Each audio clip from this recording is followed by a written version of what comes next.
জীৱনত ভয় খাবলৈ একোৱেই নাই, আছে মাথো জীৱনক বুজিবলৈ। মনত ৰাখিব, আপোনাৰ জীৱনৰ প্ৰতিটো দিনেই আপোনাৰ ইতিহাসৰ একোটা পৃষ্ঠা। তুমি যেন জীৱনৰ প্ৰতিটো দিনেই পৰিপূৰ্ণভাৱে জীয়াই থাকা, এই মোৰ প্ৰাৰ্থনা। জীৱনটো কি বস্তু সেই কথা বুজিবলৈ হ'লে আমি পাছলৈ ঘূৰি চাব লাগিব, কিন্তু জীৱনটো যাপন কৰিবলৈ হ'লে আমি চাব লাগিব সন্মুখলৈ।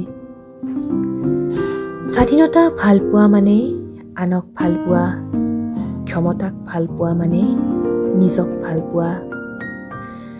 অনিশ্চয়তাৰ পৰা মুক্তি পোৱাৰ একমাত্ৰ উপায় হ'ল আশাৰে জীয়াই থকা। সূৰুযমুখী ফুলে প্ৰতিপলতে সূৰ্যকে অনুসৰণ কৰে। সূৰ্য ডাৱৰৰ আঁৰতে নাথাকক কিয়।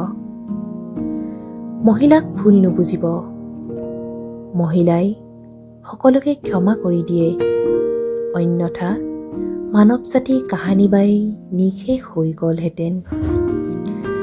আশা আছে বাবেই পৃথিৱীখন বৰ ধুনীয়া।